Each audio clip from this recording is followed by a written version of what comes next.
So great. Happy to have this conversation. I think on the onset to say I'm not single. I've been married now for 10 years.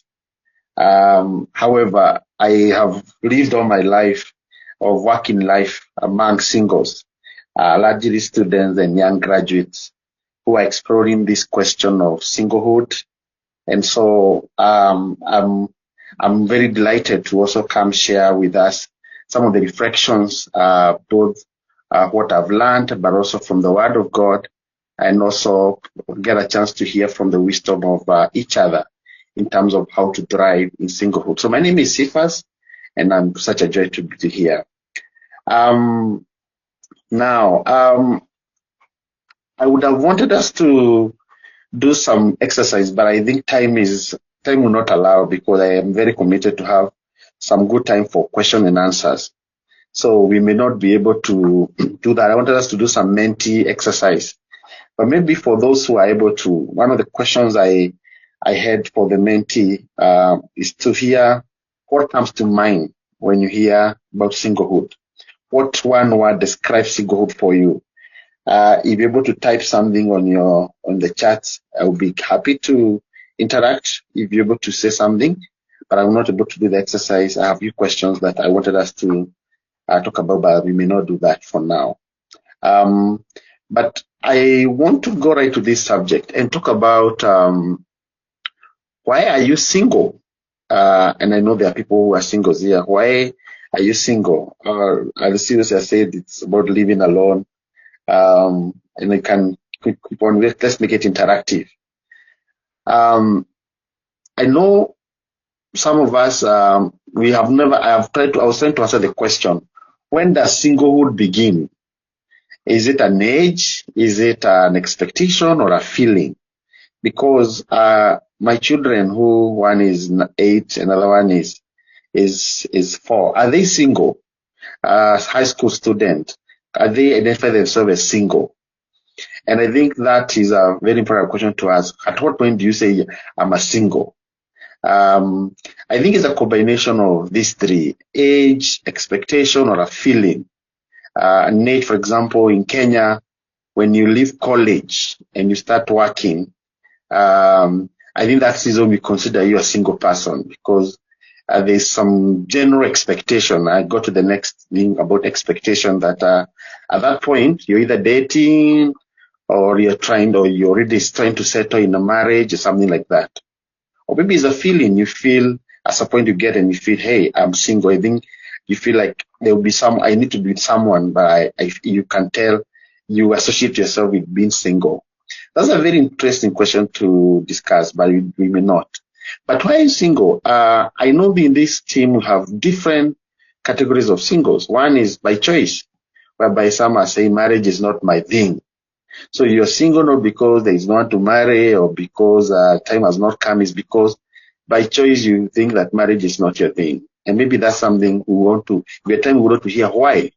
Because his marriage is not your thing because of probably trauma in the past or because you've seen maybe some of the devastating examples of marriage you've seen. Probably that's not very healthy basis for you being single. I was saying not to getting married. But that's what some people, that's where they are. Maybe others by choice, where you feel it's not yet time. You're still into your 23, 24, and it's not yet time for you to consider getting married or getting into a courtship leading to marriage. And so you're by choice, you're not in a relationship or marriage because it's not yet time. But also single and searching. So you're actively looking for someone. And so that's other state of others here.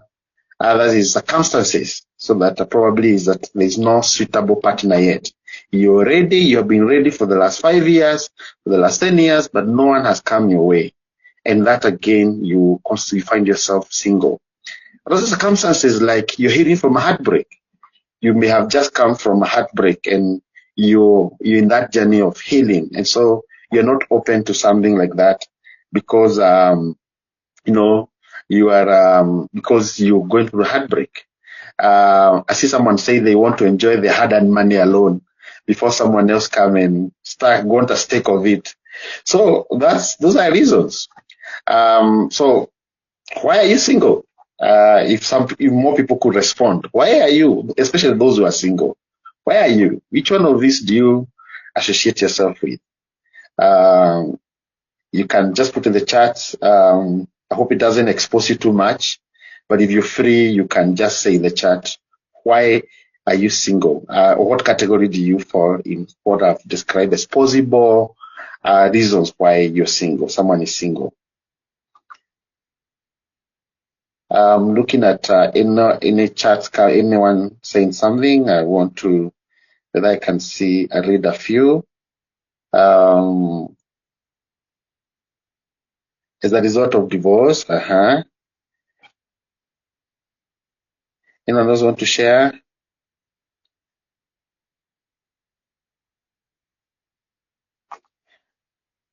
Okay, I know those are very personal questions.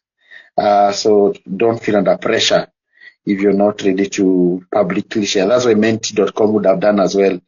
Circumstances, no partner yet. Okay, thank you. Yeah, so basically it's good to know that, and I'm very much aware that we are a mixed group. People are different levels. I hope that God given me wisdom. Not happy in the past, circumstances, no suitable person yet. They're not coming thick and fast. Good. I think this is very, very good. I hope that God will give me wisdom to speak to most of this, but also just to see what word of God has to say. The truth is this, actually, what's the truth about singlehood? Number one is that singlehood is not a waiting room or gap years before marriage. I think that's very helpful because sometimes that's how we have treated it. And I see that among many young people, where singlehood is that season where you're not too serious with life, you have no commitments, you're just waiting, and just like, a season of, a waiting room. Usually you go to a waiting room, it's not yet your turn, you're just waiting. Or maybe like an aeroplane waiting to land, and you're waiting for the airs to be clear for you to land, and you're just in the air, just hovering, not serious about anything, but just waiting. It is not. But number two, singlehood is not a problem to be solved, because I know sometimes that's how society deals with people, especially at a certain age. When your age especially hit a certain corner, people start feeling like there's a problem. So feel like it's a problem to be solved or a condition needing treatment. It is not. And I think I needed to say this from the onset. But also, singles are not incomplete people needing to be completed by another. I want to put this across, that singles are not incomplete. I hear people talk about my better half. This is my better half. It sounds like a good way of talking about your partner, but I don't think singles are half people who are looking for the other half. Singles are complete people created in God's image and thriving in that stage or that season of their life as in God's design and God's providence. So they are not incomplete people who are looking for be completed. So therefore, whether short or prolonged, singlehood is a divine season of life. I think that's what I wanted to say. Whether it's short, I know there's a short season between maybe 5 years after college or before you end marriage. Others is prolonged. The other day, a very good friend, I think her story now is on social media, called Phoebe. She got married at the age of 69. And that was not her second marriage or that marriage. She has never been married, and she waited on the Lord until now. When she was starting 70, God brought someone her way, and now they just got married. So some of us, it's going to be a prolonged season. Others is a shorter season, but we also say it's a divine season of life that God has ordained for us differently. And not to say that maximizing singlehood, therefore, as I talk about this, requires the right view and the right attitude. And that's why I thought I need to talk about this, because if that's what you feel about your singlehood, like a waiting room or like a problem or like you're incomplete, then you're not able to see the bright side and what God might be doing during your time of singlehood. That you have to have the right view and the right attitude as you think about singlehood if you're going to thrive in it. And therefore, I want to encourage the singles that singles, you are single, you are not lost. And so stop the self-pity, stop the self-hatred, get off the bitterness, especially those who have waited for longer. Something that might not good enough. How comes that no relationship at marriage? No one want to commit to settle with me. And so at times you have the self-pity, hatred, bitterness, because your identity is not defined by that. And you're not a lesser being. You are not less useful. You are more than a social tag. Sometimes the society, some of us come from parts of our country where the pressure is real. And in some places, you cannot even become a leader. You cannot even be taken seriously. You're not even given a chance to say anything because socially there's something lacking. And sometimes I see a lot of singles, especially the senior singles, who are extremely hurt by that. And so you are just single. You are not lost. And so may the Lord help you and minister to you as you think about thriving on your singleness. So I want to say that singleness is therefore a time-bound gift from God. That's how I want to see it, and that's what I want to present for us. Is it about maximizing singlehood? I want you to see it as a time-bound gift from God. And I say this, that being a single young adult is dynamic season. And let me show you the bright side of it. Almost all doors are open for you. For example, if you want to further your study and education, you can go to California, you can go to Massachusetts, wherever you want to go. You can career growth and new placement. You can try in a career. You can, if there's a job in Hawaii, you just go. If there is an opening wherever in this part of the world, you have that freedom. You have that leeway. You can live and work anywhere. You have full control of your time. As you grow older and as you get married, you realize you lose control of some of these things. I have now a wife and children who have at stake. They want a stake of my time. That is different from a single person. Freedom of life choices. A lot of decisions now I make henceforth, I have to consult my wife. There are times when, for example, I want to go speak and my wife thinks differently, or she has a different plan, and I have to call a church or a Christian union or wherever and tell them, hey, I can't come. For a single person, is like, you want me, I come, because you fairly have control to make a lot of choices with yourself. But also, you kind of have some leeway to do a lot of things on your terms. When you decide to make an investment, you do it.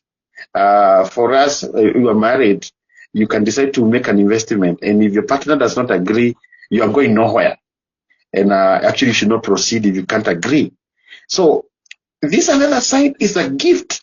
And I want to, as you look at this other side of being single and think about maximizing, see all these possibilities that we can talk about. So being single is a time-bound gift.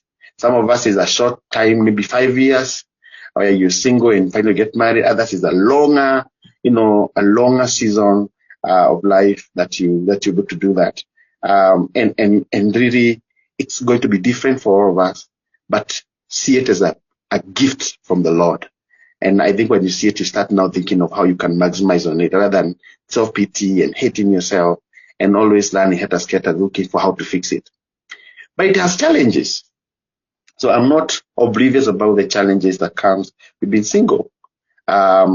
Loneliness, that you feel disconnected or feel unseen. That's a reality that many singles face, and we cannot run away from it. You have to see about the issue of troubled love life, whereby you're single, but you've tried 5, 4, 5, 6 relationships that have not ended up in marriage, or you have been married and in your first marriage didn't work. You maybe have tried to have the sweethearts, they are not serious. And these are 3 challenges: the breakups, the unmet longings, things about tough choices, where you're supposed to navigate life, tough choices alone, especially as a lady, single lady. You're supposed to, some of the tough choices, you wish there was a man in your life who could help you make that decision. But you find yourself that you have to make those tough choices, navigate those life transitions alone. It's not easy, and you have to come to terms with it. But also sexual temptation, that managing sexual purity, and you feel like, hey, I can sense that it's time. I would want to have somebody. I want to be married, and therefore the sexual mission is real. as a single person. A lack of instability, the issues of lack and instability. Sometimes when you're married, you almost lean on each other.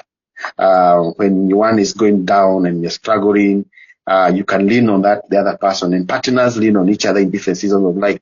Now you're alone. It's you or you. And sometimes facing the instability, emotional, and when something hits you, you have to bear the weight alone. But also purposelessness, where you feel lost in the direction. I've met some senior singles who are at a point in life where they're wondering whether they should now get a house and build a place to build or buy a home and just forget this thing called marriage. And really, I want to really identify with the singles here who might be facing any or all of this. And this is an area that probably we're not able to address all here, but the areas you'd want to reach out and talk to someone and journey with someone as you face this. I'm happy that many churches now have the singles and singles again ministry, where they bring a community around the singles to journey with them, especially those beyond 35 and above who marriage is no longer a certain, or people who are singles again because of separation or divorce, building a community around them. And I hope that this is something we can consciously do for each other, because these are real challenges and you have to face. So as we even talk about maximizing, we are not oblivious of these realities that singles face. How then do you still thrive amidst all this? And I think that's something I would want to get going into.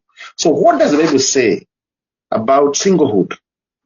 My assumption, and I put it up there, is that you are committed to live a God-honoring life amidst the worldliness we live in. Why I see this is because I've seen Christians who have no commitment to follow Christ and to live godly lives. Then this might not be very. If that's not your commitment, then you find my thoughts and ideas a bit harsh. But if your commitment is to honor God amidst the worldliness we live in, the worldliness of people saying, "Hey, singlehood is nice because you can indulge, you can sleep with multiple partners," and some of the very worldly things that people talking about singlehood are talking about, then you have to realize that you have to choose if you really want to follow the Lord and honor the Lord, because the Lord has clear standards for singlehood. Let's look at a few verses. The first one I want us to look at is 1 Corinthians chapter 7. Basically, I'll focus more on 1 Corinthians. But this verse here, I hope is an encouragement to the singles here. It says, verse 8, that now to the unmarried and the widows I say, it is good for them to stay unmarried as I do.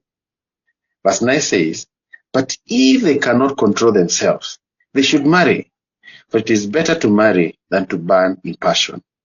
So that's first, one of the things that Paul is talking about. He's talking about the issues of immorality, marriage, and singlehood and divorce and all those things.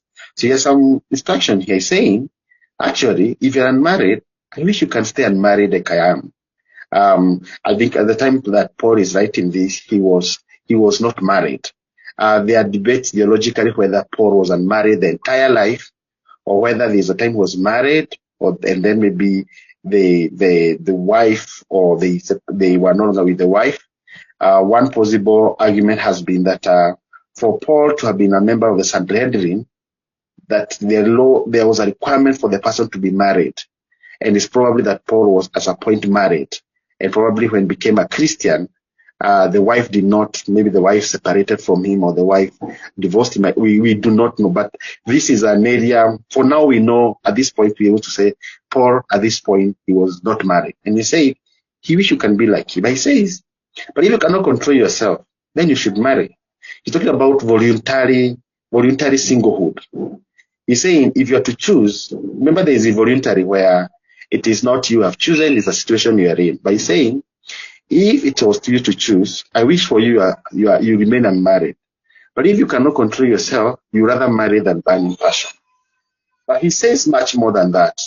Verse 25, he says, that now about the virgins, I have command from the Lord.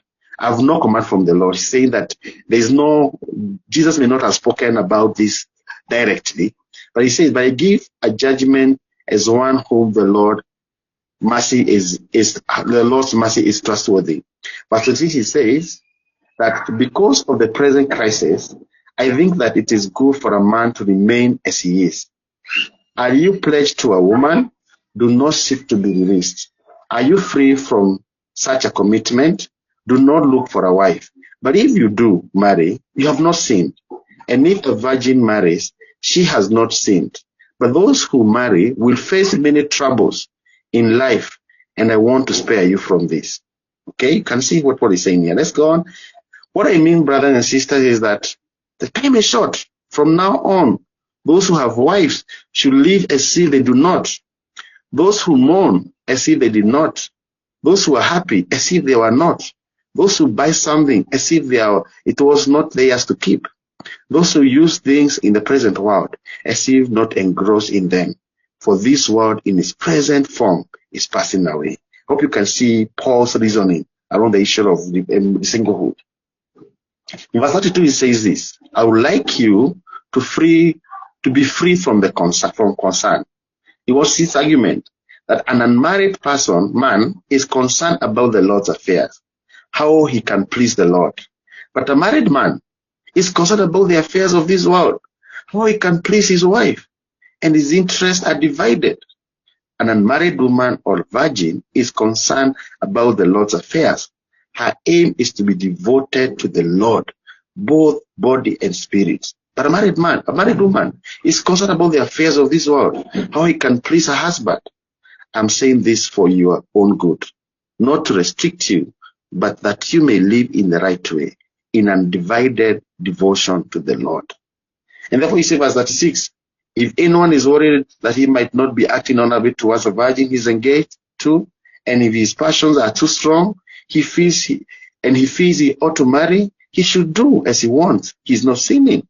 They should get married. But the man who has settled the matter in his own mind, who is also under no compassion, but has control over his own will, and who has made up his mind not to marry the virgin, this man does the right thing. So then, he who marries the virgin does the right, but he who does not marry does even better.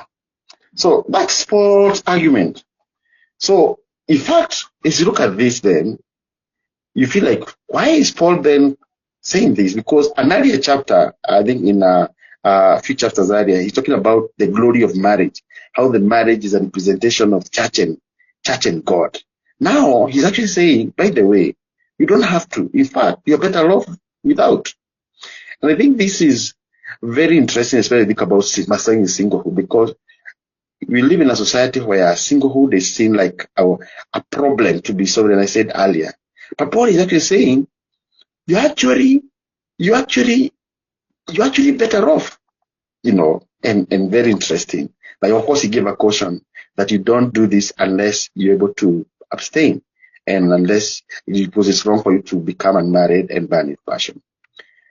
So this is what Paul is saying. Number one is that singlehood is God's plan or gift for some people, and it comes with its own blessing. If you read earlier from verse 7, where I read, you're actually saying that people have different gifts, referring to gifts to get married and not to get married. So what we're saying is singlehood is God's plan for some people. That actually sometimes we want to tell all the ladies or all the men that all of us will get married. That is not true. That in God's divine plan, some of us will not. And it comes along with its own blessing, either by choice you're choosing so, or whether it's by situation, that you find yourself in God's plan for you, and it comes with its own blessings.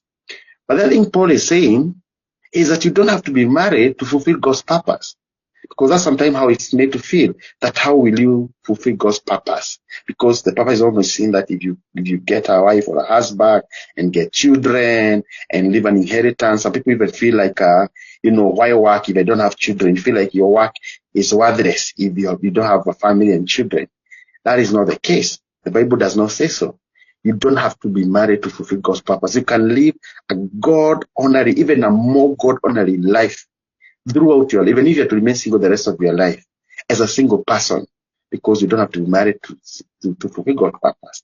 But I think Paul wants us to learn is that do not try singlehood voluntarily unless you can be total celibate. He's saying if you rather marry rather than burn with passion, you'd rather marry than burn with passion. I think this is very important because Paul wants us to understand one thing here, that singlehood, and I'll be saying that later, about what Paul is saying, that you should not, some of us maybe you choose to be single because somebody hurt you, because, your dad was you're a lady and your dad was so harsh to your mom, and, you don't imagine having a man in your life, if the reason for you being single is not kind of a calling or something you sense deeply that God has given you or God has called you to, then, and you're not ready and you're not willing to observe total celibacy, then Paul tells you you rather, because if you don't marry, if you remain single but you're sexually active, you're out of God's will and God's plan, and that is sinful. So that's Paul is a warning. So if you're single for the wrong reasons and you don't sense that you can be a total celibate means there is absolutely no any sexual relations. When I mean sexual relation, it's not just with a man, even issues with pornography, masturbation, whatever it is. I know we live in days where, a lot of, and I know we are all adults here, I can mention how now the time for sex toys, times for, people, masturbation, pornography. And some guys feel like, hey, I don't have to marry. Why marry when I can, the other day, I heard someone now speaking and saying that nowadays you don't have to marry because sex is available. Those days we used to marry because you could only have sex with your wife. But now sex is available. So why do you even have to bother marry someone? You keep quarreling just to have sex, and sex is available. That is worldly. That is not for us as believers. And so you cannot say, hey, I don't need to have somebody disturbing me. I can always have sex.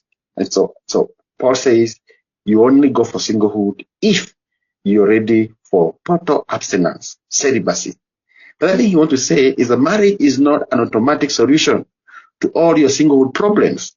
It also comes with challenges. Verse 28, Paul says that, you know what? You're going to get a lot of problems. That those who marry are going to face a lot of problems. And the married people here can confirm that people think that marriage is a bed of roses. That now, married people, they're just, watching a movie there on the sitting living room, just having a nice time. They're just, my friend, I've been married and I can tell you it's not true. Marriage comes with its own set of troubles. So if you think that the solution to your singlehood will all be solved, Paul is telling you, by the way, marriage does not solve all those problems. Some people think that, hey, I've been struggling with sexual immorality, I should get married. I want to tell you, if you cross over to marriage, there is also adultery. A lot of men and women who are married are cheating. So don't think that marriage is the cure for all your problems. Some of these problems need to be taken to the Lord. People are lonely in marriages. People are lost in marriages. So do not even for a minute think that marriage is the automatic solution. Paul tells you that those who marry will face a lot of problems. I think you need to hold that in that balance. But also, singles have an advantage of total or undivided attention to the Lord. The singles have an advantage of total and undivided devotion to the Lord. And I think that's what Paul is saying in that verse. He says, those who are married are thinking about worldly things. I don't know why Paul calls me thinking about how to please my wife worldly. But he's talking about that the time we are living, there's an urgency for the gospel and eternal things. In heaven there will be no marriages. So he's saying you should not allow marriages to distract our heavenly calling. And actually saying that the singles have that advantage, because once you get married, it's expected, and the Lord expects you that you have to devote some of your time thinking on how to treat your wife and treat your husband. So the fact for me that the fact that I got married, I am aware that I can no longer do ministry like I used to when I was single. And that's what Paul is actually trying to say. So as we talk about maximizing singlehood, is that you have an advantage over those who are married. And in what? That you're able to have an undivided attention to the Lord, both in body and in spirit. Mark the word body and spirit. It's both body, so that even sexual purity is in this. You can devote your body to the Lord, because your body now, you're not going to give it to sexual immorality or whatever. Your body is committed to the Lord. But the last thing that Paul wants us to understand is that singlehood is equal to virginity. In fact, Paul uses the word for the virgins among you, so that it was very automatic that relations are only for married people. There's absolutely no expectation of any sexual activity or relations outside marriage. So singlehood is equal to virginity. That's what Paul said, the singles, for the virgin, this is what I tell you. Because virginity and singlehood must go together.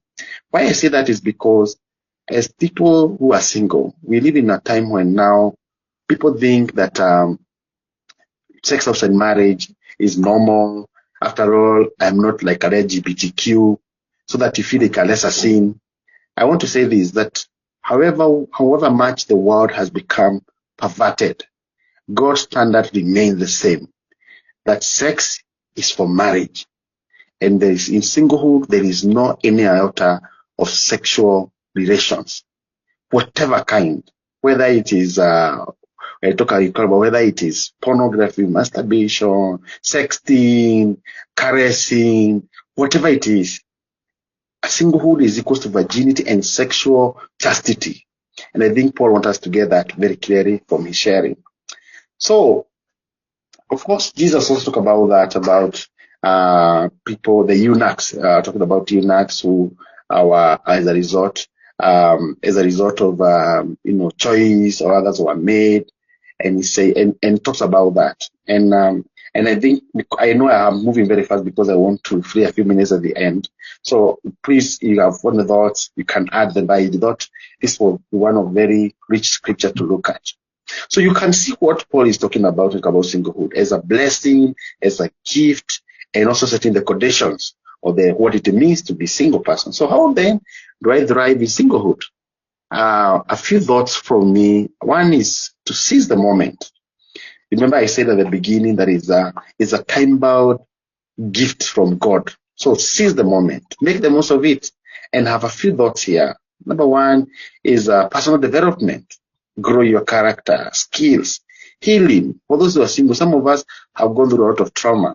One of the reasons, and those who are marriage therapists will tell you that many marriages have problems, is actually because, people are bringing so much baggage into marriages that they never dealt with. So right now you're single, especially for those who are looking forward to get married in the near future, it is time to grow your character, grow your skill, heal if you have past issues that you need to deal with, but also build identity. One of the issues and I came to say this, when you wait thinking that marriage will make you complete and you don't have your identity in the Lord, so that you're looking for a man or a woman to make you complete or to finish, to form your identity. I hope I pray that God will help you in this season of singlehood to fix that, so that your identity is in Christ. Christ is the one who determines your identity. Why I say that is because nobody can make you complete. It's only Christ. There is a void in us that only Christ can fill. So personal development, work on yourself. And what I mean by this is becoming the best partner someone else can ever have. Some people, we talk a lot about how do I get Mr. Right or Mrs. Right. But I want to twist it the other way. Become the Mr. Right. Become the Miss Right. Become the best person a partner can ever get by becoming whole, complete, forming your identity, so that by the time somebody comes into your life, you're a whole person because you've worked on yourself. So seize the moment. Work on your productivity. This is the time to work as hard in your workplace. If you're in business, you can put in 12 hours, because after all, you go home to your empty house or your empty room. You have so much time. Work on and be productive, excel, establish yourself, but also explore, try new things, broaden your world, but also commit yourself to continuous learning, and you pursue wisdom and knowledge relentlessly. What I mean by that is that become knowledgeable, learn about marriage, learn about what it takes to be a good husband, attend seminars on how to honorable becoming an honorable man, about womanhood, and prepare and learn. Seize the moment. That's the first thing I think I need to say about singlehood. But the second area is to wait on the Lord. And wait on the Lord, this number one is devote yourself to God. Why I say this is that there is so much service to God that only you can do. Give your all. You know what Paul is saying? That those people who are married have divided attention. But you are undivided. I want to tell you, those keshas, those missions, serving in worship team and places where it's generally difficult for people with young children and all that. You are best placed. You can do so much in God's household because of your status of being single. Devote yourself to the Lord. I think that's very important. You cannot do this if you're not bitter or feeling like you're lesser, but you fully devote yourself because you have an advantage. That this is a season, this is a gift. I want to give it to the Lord. But secondly, is to be still. And when we talk about waiting upon the Lord, be still. Do not run all over trying to fix your situation. One of the things I see a lot of people, especially who are senior bachelors or spinsters, or you fairly advanced in terms of waiting for a married partner, is people who are restless.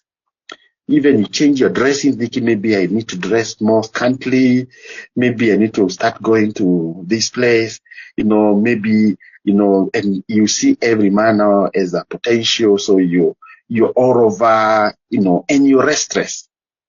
I think you need to be still, because God has promised that in His time, He makes all things beautiful. Be still. And I think that stillness of heart is very helpful for your heart. Be still, and that helps you because then you're able to see what else God is doing. You are not a problem to be solved. You are not incomplete. You are complete. You are thriving. You're still, and in God's fullness of time, if it is in His plan to bring someone your way, it will happen. You will have normal conversation with people, and if God has put in that person that this is a person, and God will make it happen. So wait on the Lord by being still. But thirdly, wait in sexual purity. I say this, a singlehood does not justify sexual sin. When we talk about devoting your body and spirit to the Lord, I say this because especially people who are going to be single for a long time, the world has made us reason like, hey, Cephas, I'm 35, nobody to marry me. I feel pressure, and sometimes you have used this to, especially in this unwilling, I have always wanted to get married, nobody is there, or maybe my husband left me, and so you think of ways of fulfilling your sexual desires or sexual needs that way. I want to tell you that God and the Word of God clearly expects you not to give your body or yourself to sexual immorality. Paul talks about this, and if she had more time, we would have talked about, but time is running out. Let me say this. Paul says something in chapter 6. He says that food for the stomach and stomach for food, and God will destroy both. But he says that the body is not for sexual immorality. Let me say this. If you read the history of the Corinthians, they used to consider food and sex as the same thing. In fact, they had some temples where there was a food court on this side, and opposite there's a brothel. So you go eat your food and then go fulfill your sexual urge. They were seen as equal appetites. But Paul is trying to correct that and telling them, by the way, that's not the case. Yes, food for the stomach and stomach for food. The appetite for food is different from desire for sex, because sex, your body was not made for sexual immorality. In short, you're saying the fact that you have a sexual urge is not a desire to be fulfilled. It isn't. And God expects Paul to talk about beat your body. And so what you need to do then is to know that for me, because of my single state, God has not provided any opportunity for me to have my sexual desires met. What that means then, you have to wait on the Lord. You have to keep off anything that arouses you sexually. You have to keep company that help you remain chaste. You have to trust God to help you remain pure, even in that state of singlehood. Do not use your singlehood to justify sexual sin. God expects that you wait in that season, however long it is, in purity. But the third and the last is the issue of master your love life. As you think about this single, some of us, maybe you're still thinking about, so is this for life? Is this going to be to end? How do you navigate this season? How do you navigate? And I think this is a very heavy part I may not be able to get so much into because of time. But the question of marry or not, deciding God's call for marriage by the singlehood, I think that's an area you want to work with godly counsel. Do not just decide I'm not going to marry just because maybe you had a bad experience. Some of us you don't need to decide that. You need to go see a counselor. You need to go through some healing process, because the decision of not getting married is not sustainable. Probably you're angry, you don't deal with it, you dilly-dally, and then at 35, 40, you feel like, hey, I'm not able to go through this. And you're not running helter-skelter, feeling like you wasted your life and all that. So before you arrive at that decision that I will never get married or singlehood is my calling, please, you need to journey with godly counsel. So that because you remember that singlehood means celibacy. Remember, and so that is an area you want to work carefully and with godly counsel. But this issue of breakups and situationships, navigating the unclear and painful and toxic dynamics. One of many things that happen in this season is a lot of singles are going through a lot of breakups. You're healing from one to the other. I feel sometimes you feel like your heart now is in so many pieces because it's been torn and torn and torn and torn. You wonder whether I hear some people say that now my heart is only for pumping blood because of what it has gone through. And situationship, something that look like, where you're asking someone, who are we? What are we? You're like, you're this undefined, someone look like they're interested, they are not. You're asking, what are we? That's what I call situationships.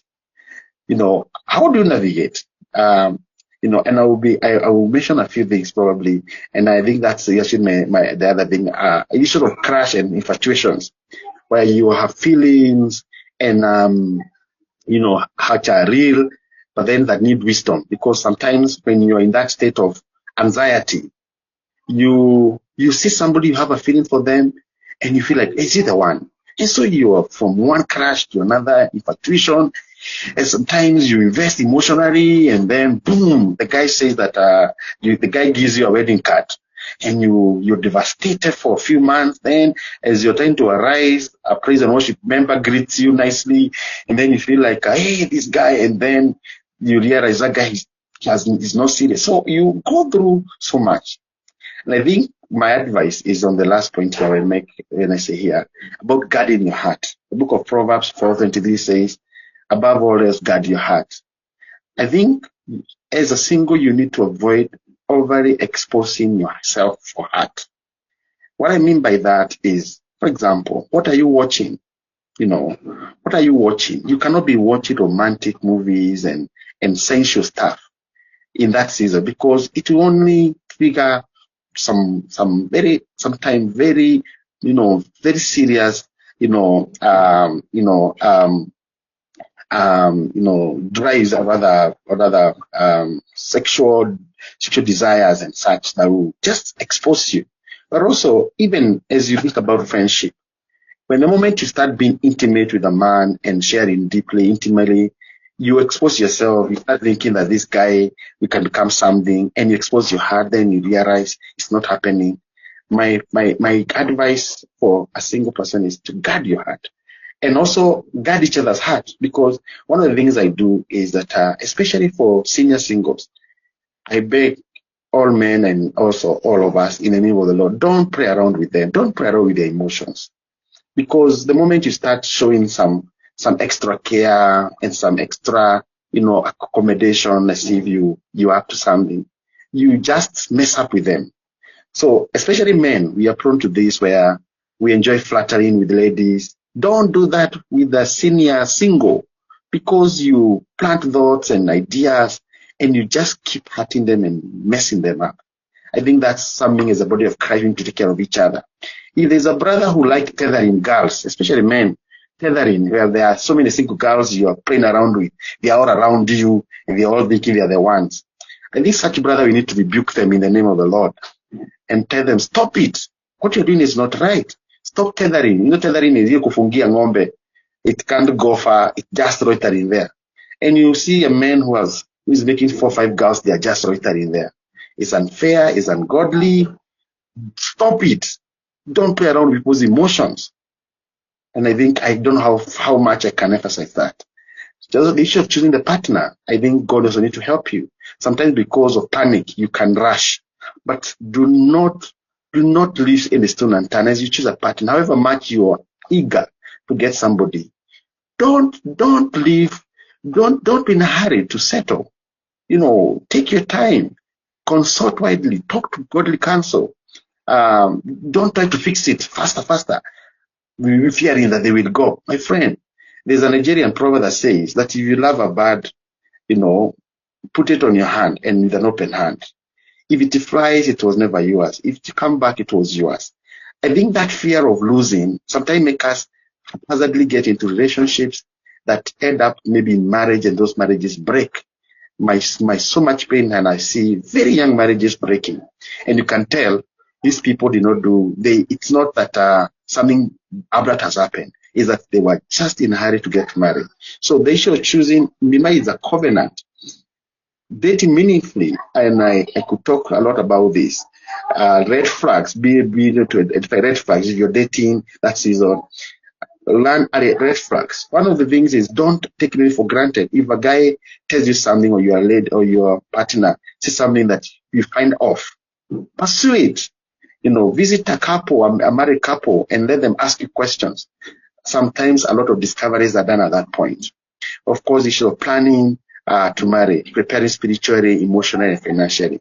If that's your path and God did you that, do it well and trust the Lord to guide you. If not, and that you have to live in a prolonged state of singlehood, my advice and my charge from the Lord is that commit and devote yourself to serve the Lord. Give yourself fully to His service. Thrive where the Lord has planted you. Thrive in your career, thrive in service, donate resources to support initiatives for needy people.